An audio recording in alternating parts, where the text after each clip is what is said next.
All right. Hey, it says we are live, so I'm going to trust and believe it with this technology. Back in the day when I would do these, remember we were doing the split screen, and literally 50% of the time it didn't work. And we have a special guest tonight, Dr. James Kelley, who spoke. He's been on one of the Facebook Lives. Matter of fact, James, you've been on one of those screw up with this split screen. You remember?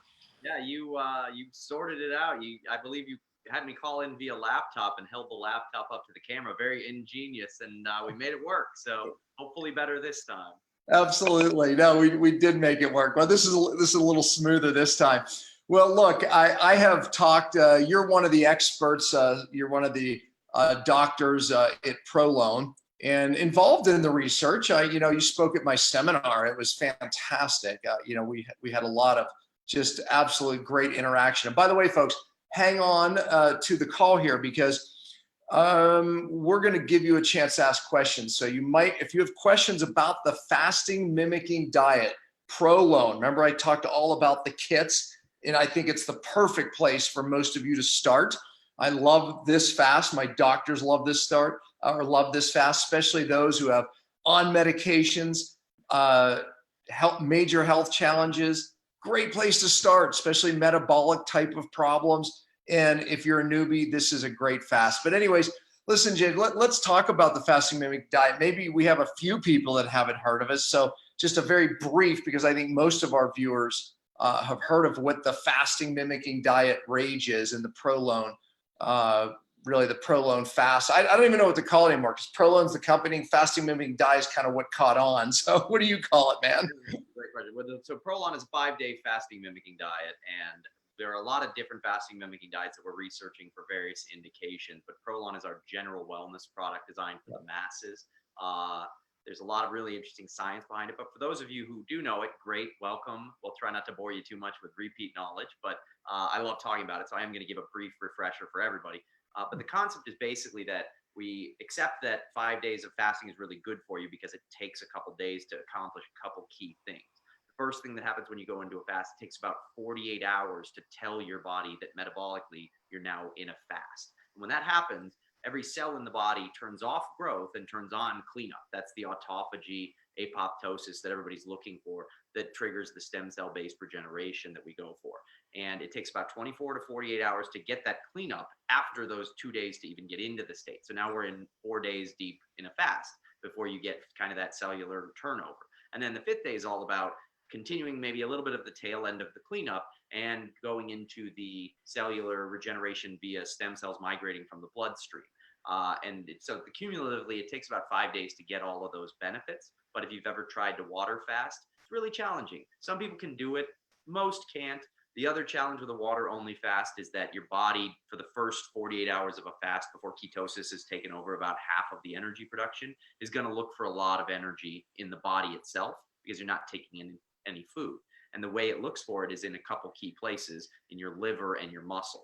So you're actually going to lose a little muscle mass. The actual amino acids that make up the proteins in your muscle get converted into sugar for your body to use for energy. So water fasting is not only really challenging, it's in some cases detrimental. You're also not getting any of the vital macronutrients and micronutrients that you need.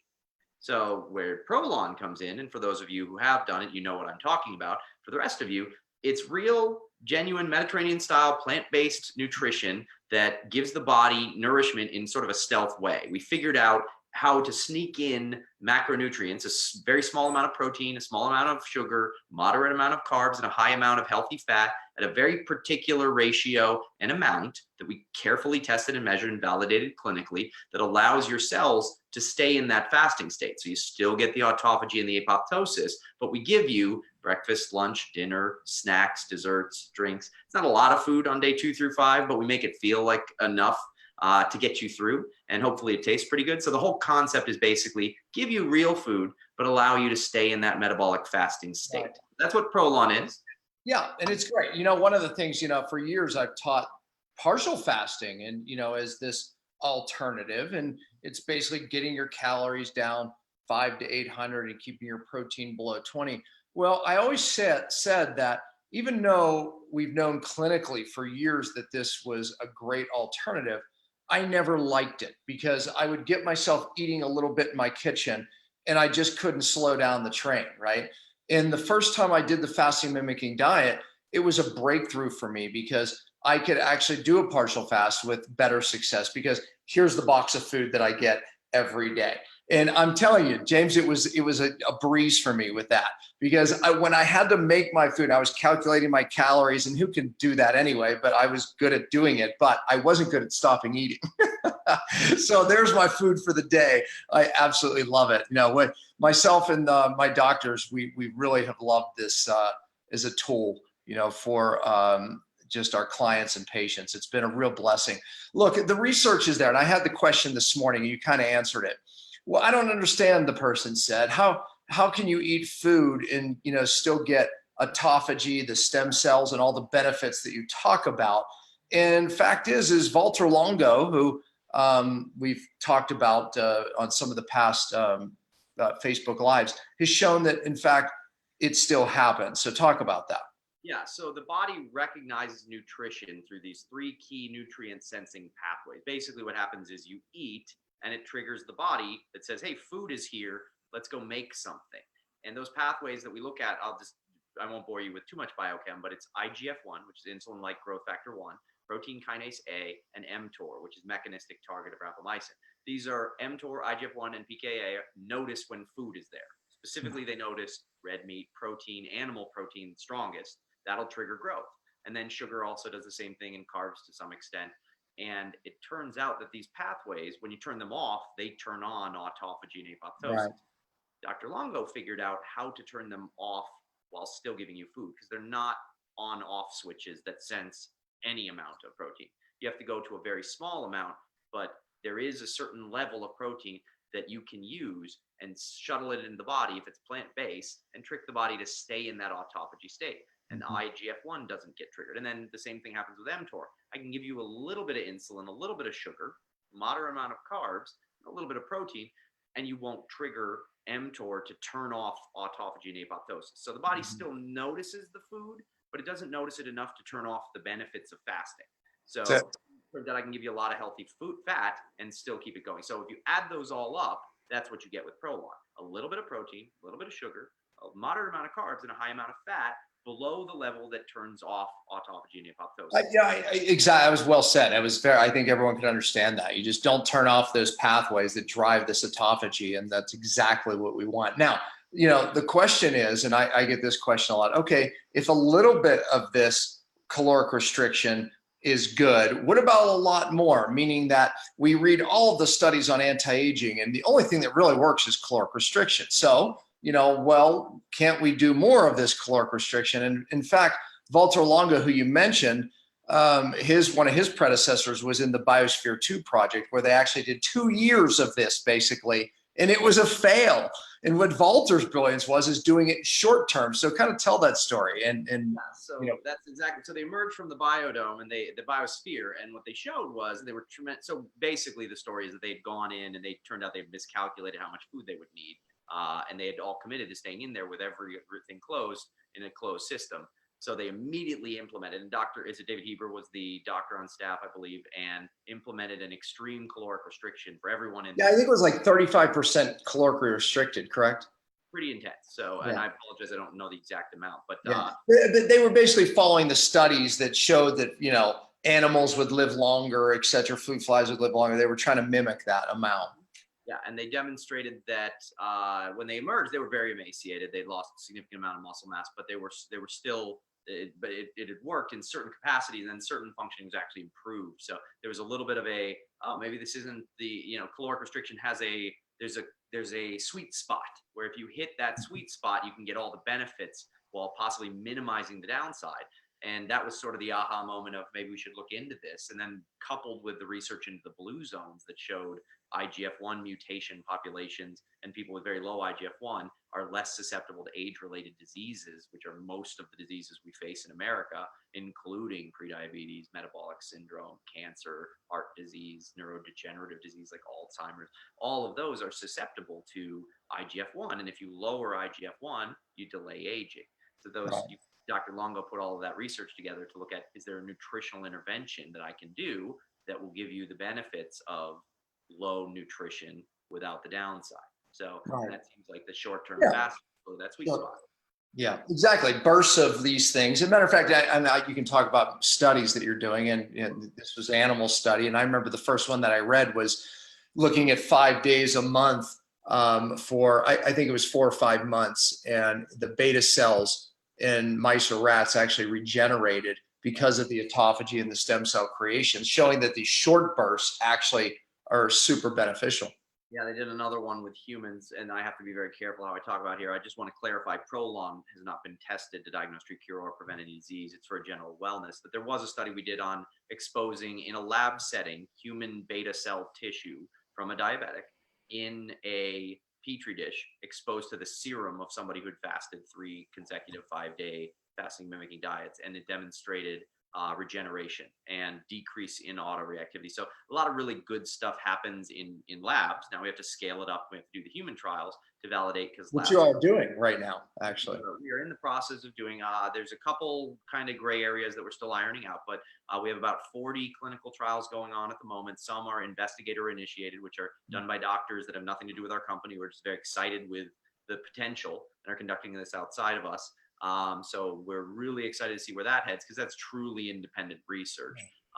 They're not receiving any financial incentive for that. We ourselves are conducting a number of human trials on a variety of products, not all ProLon, but some of them do include ProLon. So you will be seeing in the near future publications on things like fasting mimicking diet in various conditions, including cancer, diabetes, potentially diabetes, I should say. We're still working through the IRB, neurodegenerative disease, fatty liver, autoimmune diseases of various types, including thyroid autoimmune diseases, and so well, lots coming down the pike. We're still learning a bunch. Yeah. Well, and I'm excited for it because, I can speak clinically. We do, and I've taught fasting for years, and for many of the conditions that you just mentioned, we see amazing results. We couldn't deal with the autoimmune that we deal with if it wasn't for fasting, honestly. So I'm making no claims. However, it's just absolutely incredible when you let the body do what it was designed to do, heal. So I always say fasting harnesses that innate intelligence, and it sure does. Well, let's open up for questions. I don't know if Ashley's going to read some questions or what.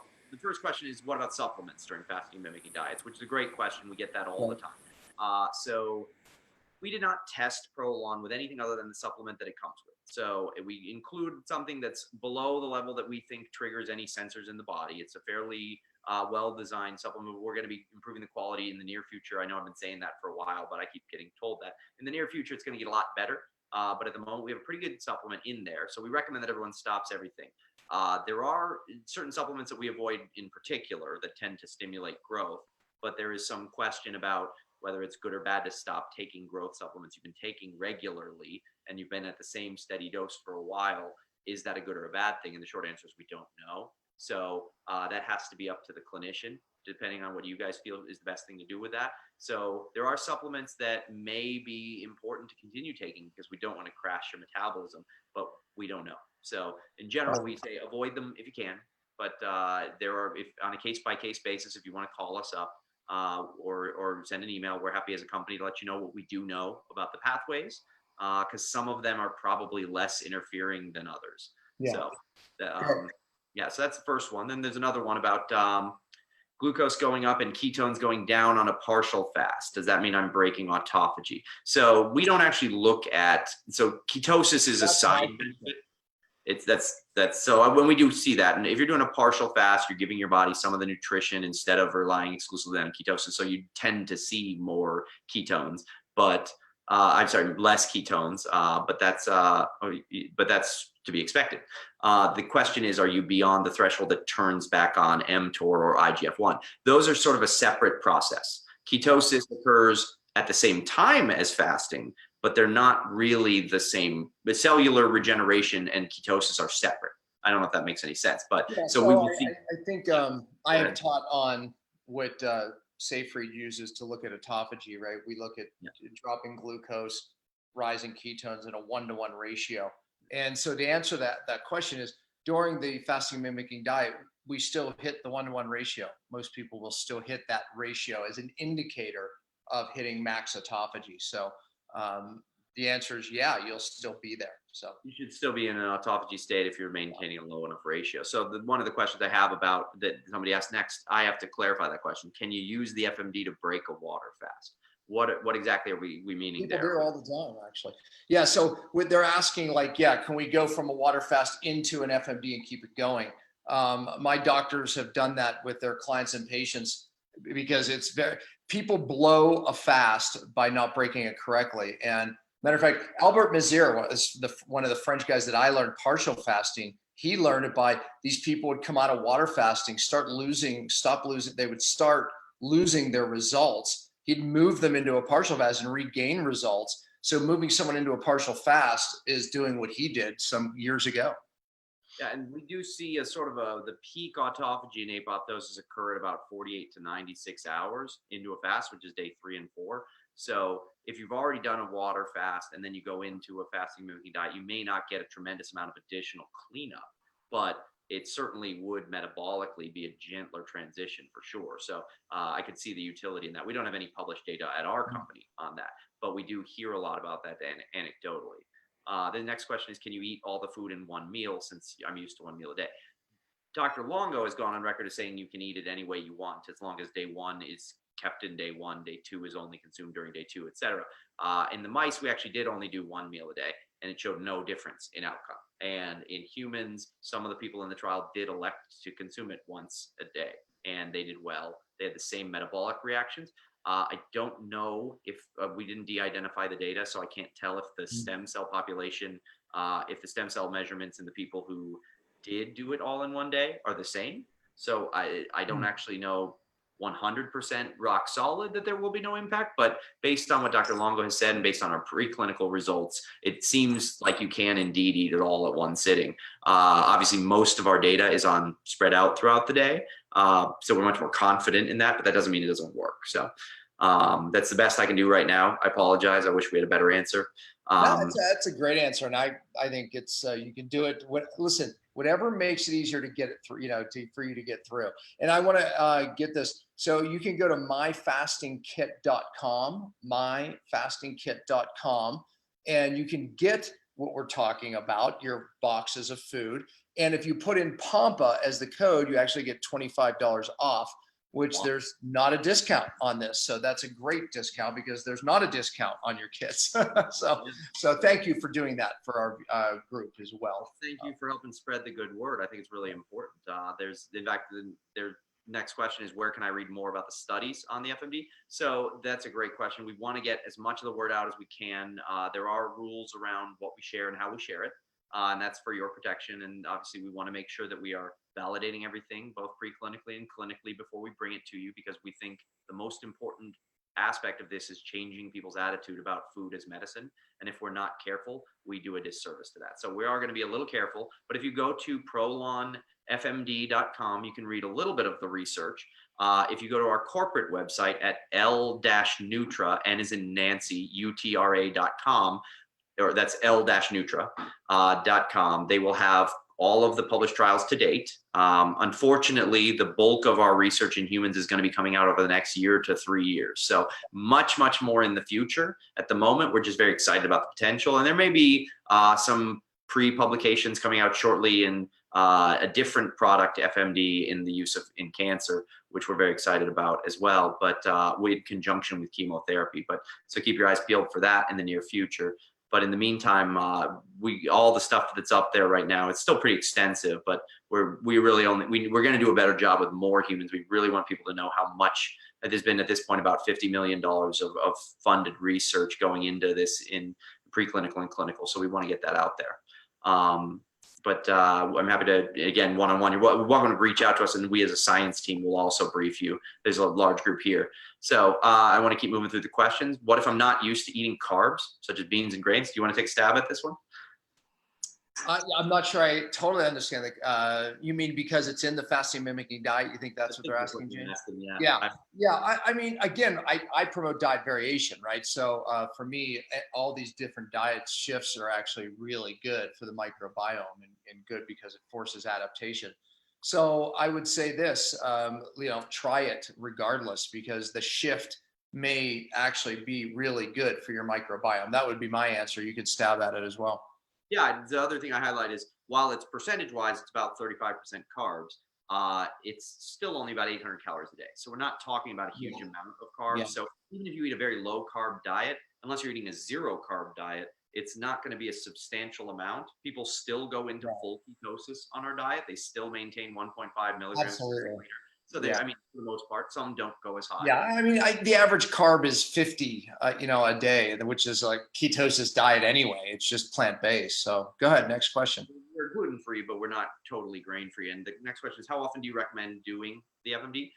Great question. Our clinical trial, the thing we always recommend to everybody, and I should clarify, I don't get paid on sales, so I'm purely presenting your data. In our clinical trials, we looked at 3 cycles of fasting mimicking diets over the course of 3 months. So once a month for 3 months, which is a total of 15 days, 5 days on, 25 days off, 5 days on, 25 days off, etc. And what we saw was that's really how you train the body to utilize fasting as a new nutritional algorithm. So basically like working out, if you do it once, you're going to get some benefit, but it's not going to last. You'll lose a bunch of weight. Your waist will get slimmer. You'll feel good. You'll get that fasting high for the most part. Most people do. And you'll get some of the metabolic benefits, but they just don't stick around as long. If you do 3 cycles, we measured people 4 months later, and they still had about 55 to 90% of the benefits without any other changes in exercise or diet. So we really, really encourage people to start with those 3 in a row.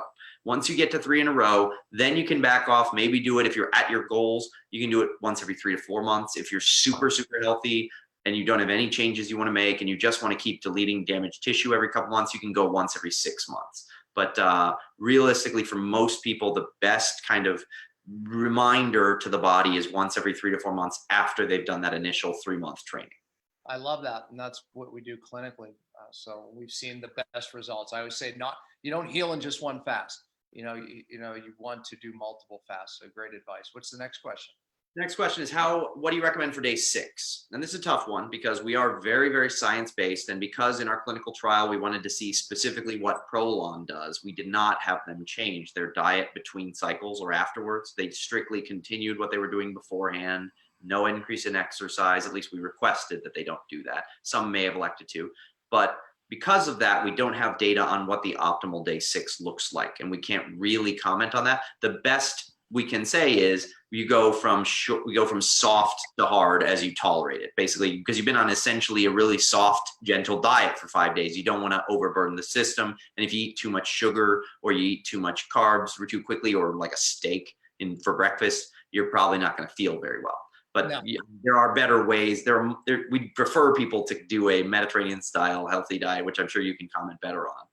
So yeah, so clinically, just like it's not, the nice thing about this diet is it's not like coming off a water fast where you have to really be careful. However, with that, still not adding meat in for 2 days is a good idea after, and bring your calories up gradually because you're very low calories. I mean, the last couple of days you're at 500.